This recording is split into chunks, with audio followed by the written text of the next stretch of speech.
আমি জানি না, আমি আমি আমি কিছুতেই আমি কিছুতেই ভুলতে পারছি না সেই রাতটা। তার মানে দাদাভাই না, নাইট ক্লাবে যাওয়ার ছেলে তো ও ছিল না। পুরোহিত মশাই, ছেলেটার নামে একটা পুজো দিয়ে দেবেন প্লিজ। আচ্ছা, নাম গোত্র এসব না জানলে দেওয়া যায় না? প্লিজ পুরোহিত মশাই, প্লিজ প্লিজ। আর আপনার আপনার যা টাকা লাগবে আমি দিচ্ছি। এই নিন, এই নিন, আপনার যা লাগে আপনি নিয়ে আসুন, কিন্তু ছেলেটার আত্মার শান্তি কামনা করে একটা পুজো দিয়ে দিন প্লিজ, যাতে তার মা বাবা তার পরিবার একটু শান্তি পাক। কি করে পাবে জানি না, কিন্তু কিন্তু আমি চাই ভগবান তার তার পরিবারকে ভালো রাখুক।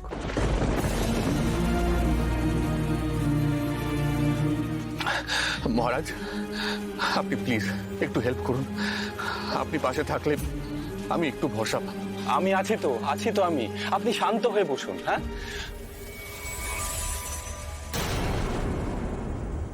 শান্ত হন শিববাবু, শান্ত হন আপনি। পুজো হবে, বসুন এখানে শান্ত হয়ে বসুন। আপনি চিন্তা করবেন না, পুজো হবে। নাম গোত্র কিছু জানেন না তো কি হয়েছে? ছেলেটা মনে তো আছে আপনার। আপনি যার জন্য এত মন থেকে শান্তি কামনা করছেন, সে শান্তি পাবে। এত ভাববেন না। হ্যাঁ ঋষি, ডোন্ট ওয়ারি, পুজো হয়ে যাবে, পুজো উনি দিয়ে দেবেন। আর অচ্যুতানন্দ আচার্যর আর একজন শিষ্যের বাড়িতেও যাওয়া আছে। ঠিক আছে, তোরা চলে যা এখান থেকে, আমি আছি ওনার সঙ্গে। উনি পুজোটা করে নিন, তারপর একসঙ্গে বাড়ি চলে যাব। বেশ, আপনারা বসুন, আমি পূজায় জোগাড় করে আনবো। আসি। হ্যাঁ,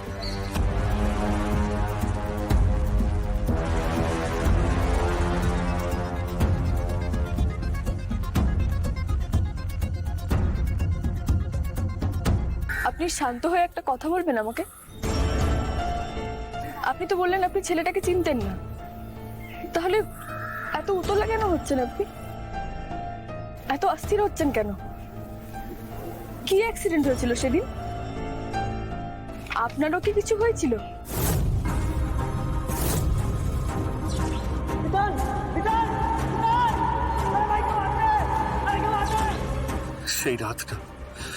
সেই রাতটা আমার জীবন ওলট পালট করে রেখে দিয়েছে।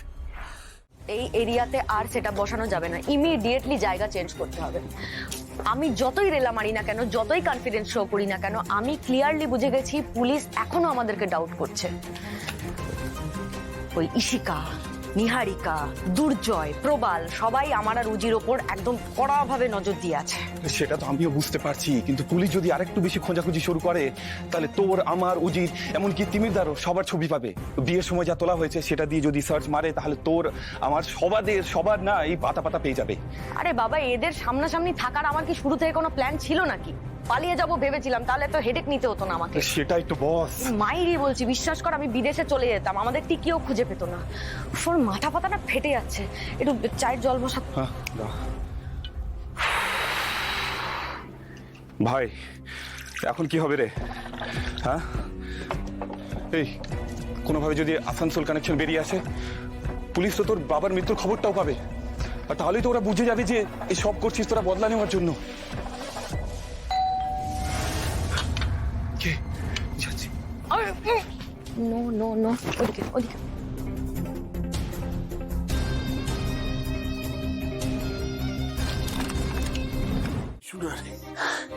এমনি হঠাৎ তোদের খুব দেখতে ইচ্ছে করছিল, তাই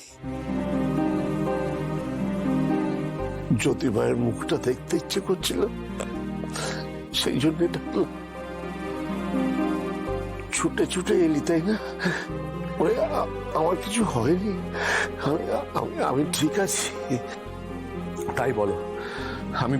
আমি ভয় পেয়ে গেছিলাম। আর তুমি টেনশন একদম করবে না দাদু, তোমার কিচ্ছু হবে না, আমি তোমার কিচ্ছু হতে দেব না। আমার আর কটা দিন দাদু ভাই, নিজেকে নিয়ে আমি আর ভাবি না। শোন, তোদের দুজনকে একসঙ্গে থাকতে হবে কিন্তু।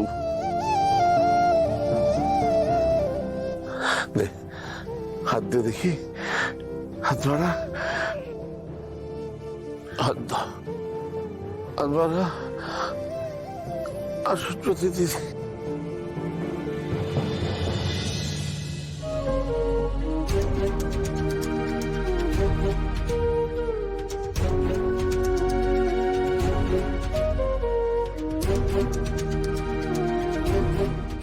তোদের দুজনে মিলে এই পরিবারটাকে এক করে রাখবি।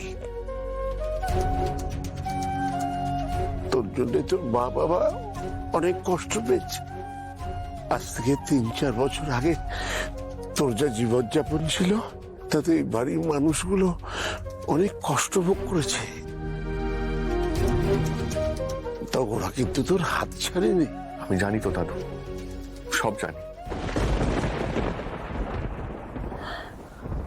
এখন তোর এসব ফিরিয়ে দেওয়ার পালা। এদের সুখে রাখা তোর কর্তব্য ঋষি। এত ভালো একটা মেয়েকে বউ হিসেবে পেয়েছিস, এত ভালো একজন জীবন সঙ্গিনী, সুখে দুঃখে সবসময় তোর পাশে থাকবে। তুই খুব ভাগ্যবান দাদু ভাই, খুব ভাগ্যবান। একসাথে পথ চলবি তোরা। হ্যাঁ, কেউ কখনো কারোর হাত ছাড়িস না। জ্যোতিভা, হ্যাঁ হ্যাঁ দাদু বলো। এই পরিবারটাকে এক সুধে বেঁধে রেখো তুমি। কখনো বাঁধন আলগা হতে দিও না। আমি জানি তুমি পারবে। আমার দাদু ভাইটা এখনো বড় বোকা, বড় নরম বনের। ওকে তুমি আগলে রেখো।